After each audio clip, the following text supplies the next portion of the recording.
Okay, so I'm going to record the lecture that I presented last week. Oh, boy, I'm so far behind. And this is going to be for CAM design and an introduction to CAMs.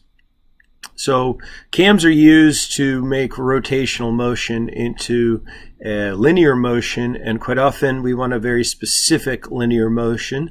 And so we're going to analyze what that linear motion needs to be like, and what the profile of the CAM. Like, quite often we just think of it as just being this lobe with a kind of a bump in one spot, but that bump, the shape of that bump, can be very subtle and have ramifications in terms of the dynamics of the motion that's taking place. So it's sort of this a little mechanism unto itself. And so we have a CAM and a follower. This follower, they're showing it here with this little hydraulic lifter thingy right here, but the follower will move against this, and hopefully it's going to be lubricated, or well lubricated, because there's going to be a significant friction in between this CAM and the follower. A lot of times there might be a roller or something along those lines to help reduce the amount of forces that you don't want in the tangential direction.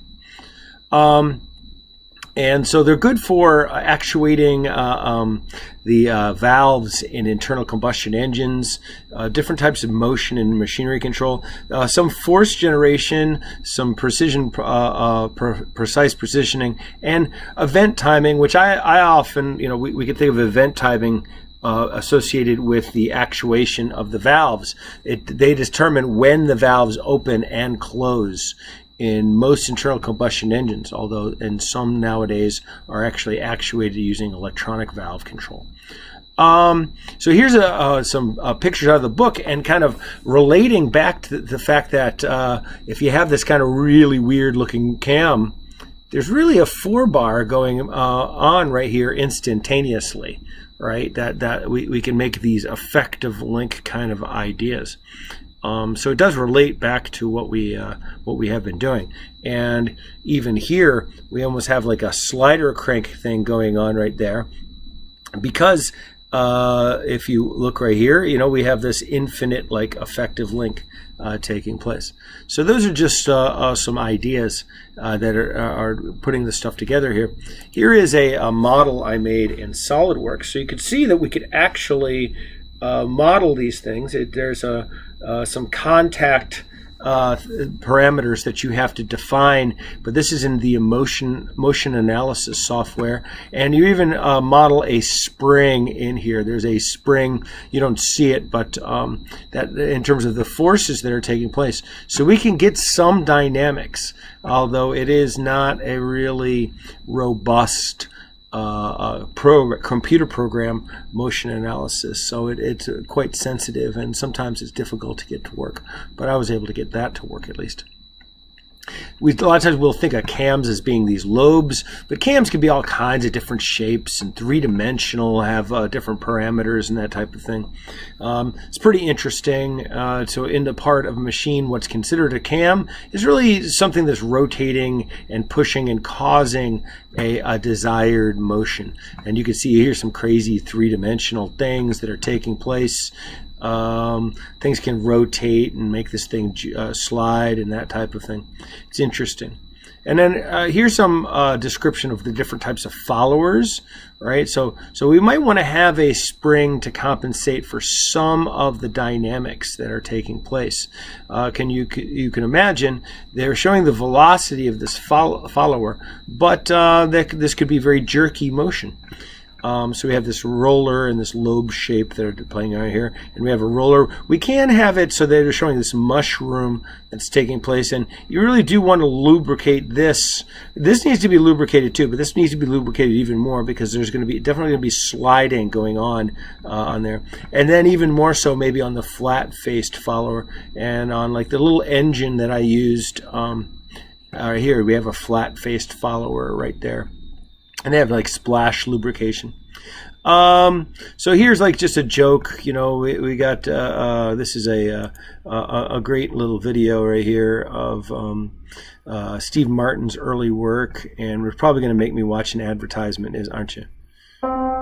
Yep. Up there is Steve Martin nowadays. Once I was, Thanks, Steve Martin. But this is funny. Say your prayers, half-breed. You should know that, like, he just got into the phone book and made a really big deal that he got into the phone book, and this madman has looked up his name and is now trying to shoot at him for reasons we don't quite know.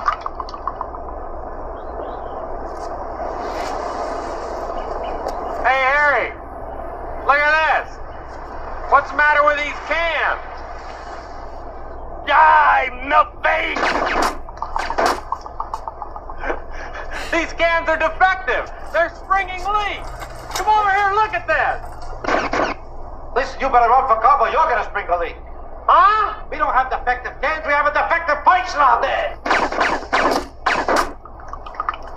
He hates these cans. Stay away from the cans. Die, gas pumper. I gotta get away from those cans. All right, so that was funny. That's why, right? Right? But here's your classic the jerk moment here, and they're gonna make me watch another commercial, aren't they? I'm gonna buy you a diamond so big, it's gonna make you puke. I don't want to puke. I don't want well. I just want you like you used to be. What happened to that man? Me? What happened to the girl I believed in?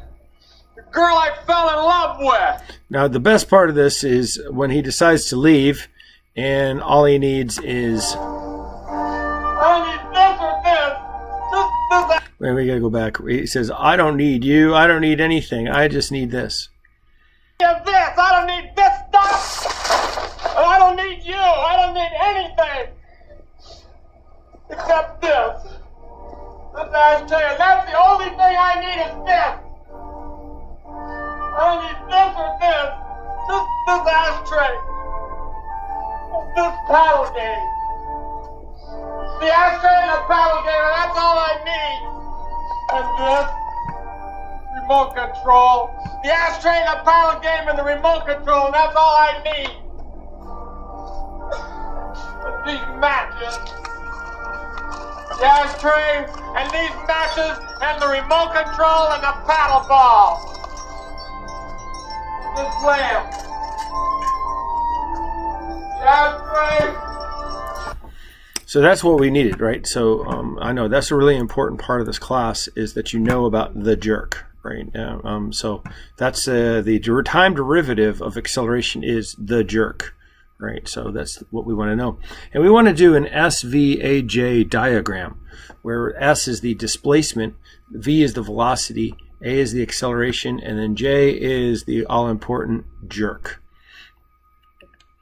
So in the example of what's going to take place, if you were a brand new engineer and you wanted to come up and design a brand new cam, you would most likely just draw straight lines, because that's what we as engineers, we kind of like this.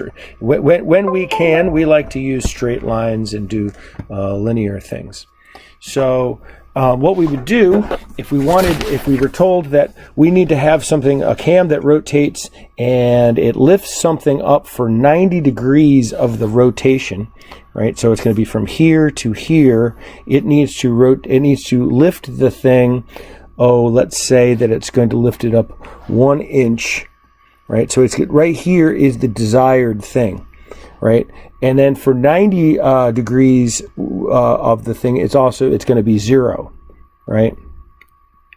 So what we would do, and as it's going to rise, it's going to take 90 degrees to rise, right? So depends which direction that we're rotating here. Let's pretend we're rotating this way right here, right? So that we're going to have this direction right here. Actually, I think we'll go the other way right here, right? Because this is going to be Yeah, that's going to be the low dwell, right? So this is going to be the low side, and then this is going to be the high side, and then this is going to be the transition right here. So maybe I'll make a different color for the transition. So here's the transition,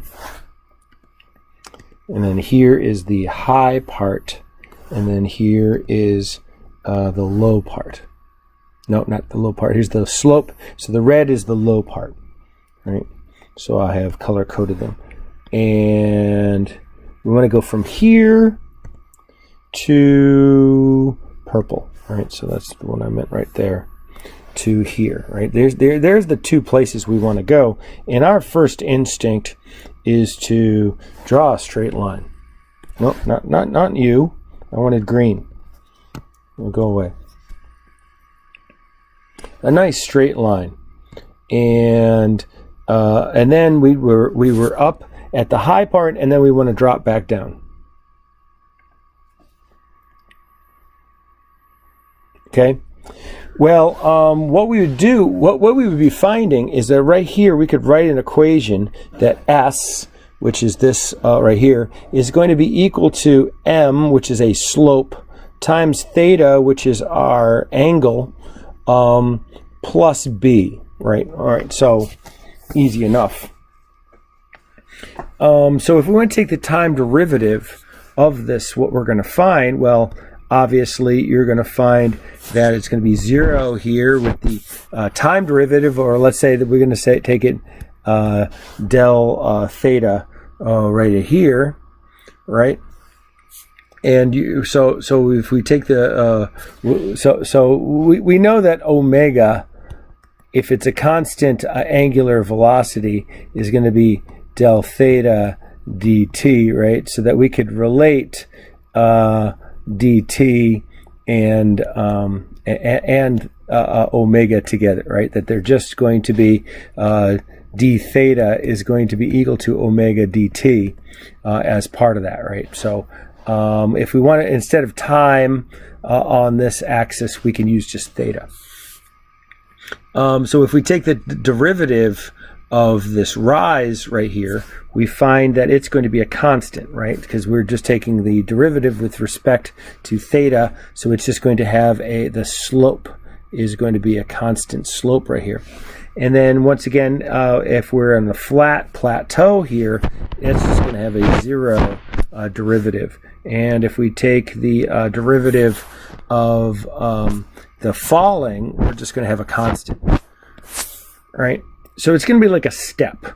These are going to be like step functions right here, where there's it's just an instantaneous thing that it's going to jump right in there.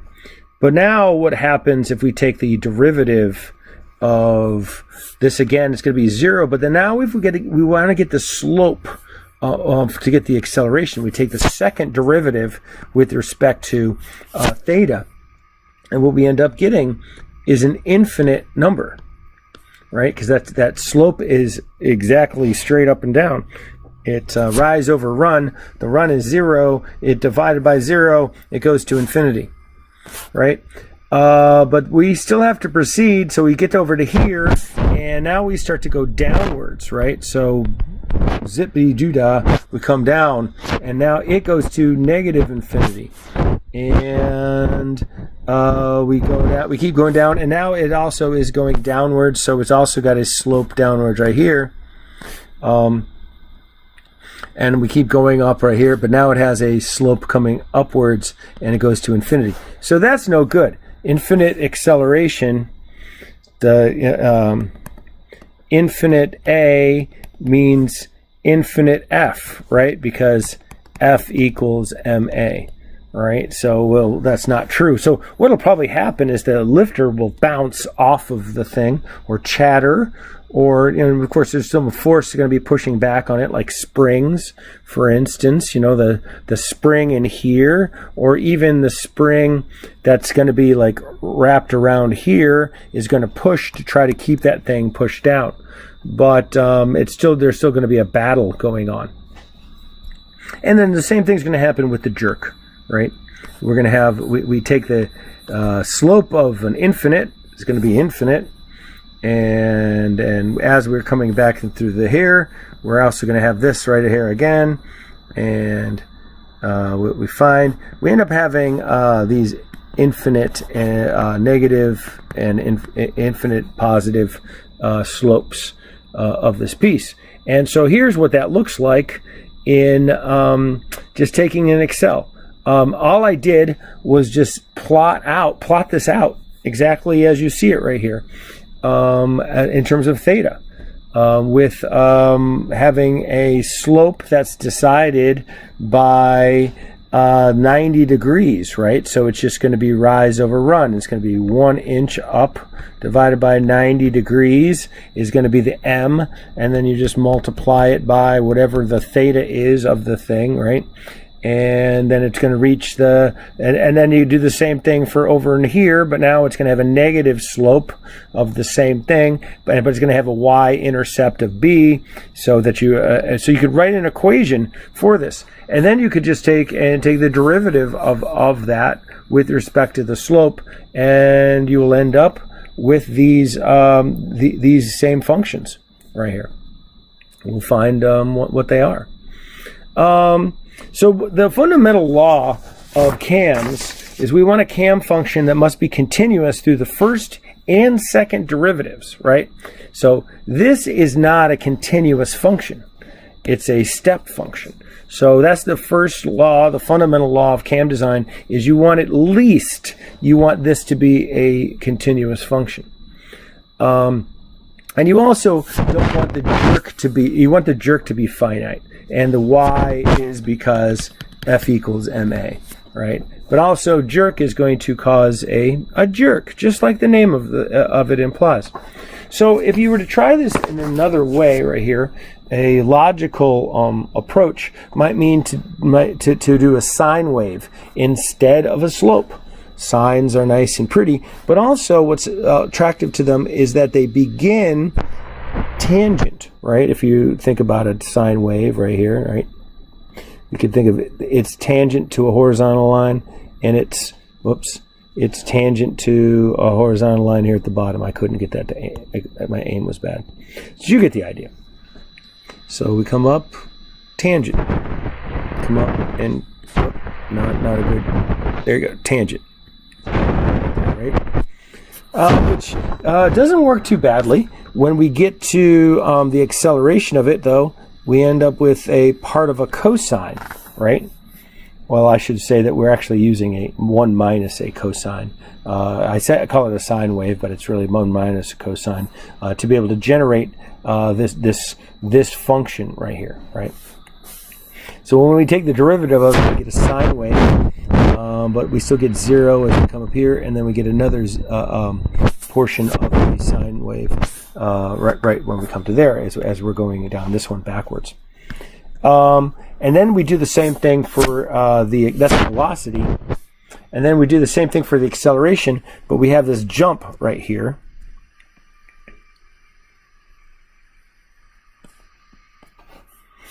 And then of course as we get to this end right there, it has a sudden slope, right? Taking the slope of the thing is got it's a quick slope that's jumping up, right? Just like we had all of a sudden when we got to right here, it had nothing, and now it has a something, so its slope is all of a sudden some value, right? Well, there was nothing, then something, so we have a sudden jump in terms of its slope.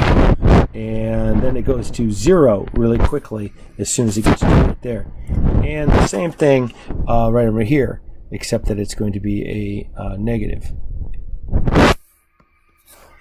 And then lastly, if we start looking at it in the jerk, all of a sudden we have a up and down motion, so it's an infinite right here. And then if you were actually able to take what this shape ends up being, it's really sort of like asymptotic, like that, right? So that would be like the kind of the middle of the sine wave. And then as it comes down to here, it's got to come back and be kind of like diminishing and then returning. And then if we were to see this right here, we would see that that would be like coming back and coming back that way right there. So what's the matter with this? Well, the jerk goes to infinity, which isn't good. And so because the acceleration was 0 at the piecewise motion right here, because it was 0 right here, the transition, it has a bad transition. It needs to be smooth. So the jerk function should be finite across everywhere. But it's kind of interesting that you really can't, if you look at these, you really can't quite tell what the shape, the subtlety of the shape that's taking place right there compared to what was in here, right? This one here is just a plotting out of that straight line. Right here is a plotting out of these lines right here instead. And it doesn't look a lot different, but it does have a big difference in its behavior. And then we have a junior might try to do this. A junior designer might try to work backwards and start with an acceleration as the sine wave, right? So here we made the we made the position into a sine wave. So maybe we want to try to go for and make the acceleration a sine wave and work that way and then work this way so that we could have something that was continuous. So what we end up doing is here in the acceleration, we make this into a sine wave, right? So it comes all the way up and comes all the way up. And then the same thing over here when it's making its return, right? So what that'll do is that'll give us a sine wave like that, or related to the sine wave like that, and related to the sine wave like this. Didn't draw that perfectly. Still not good enough. There you go, that's better. And then, so if we were to integrate this, it's not going to look a lot different. But it's going to be a smoother thing, right? It's going to be definitely be tangent right here, where this is tangent to the line, and this is tangent to the line. This is even a much more subtle transition, right here, that's taking place right in there. And you can see that it has that theta and that beta right in there.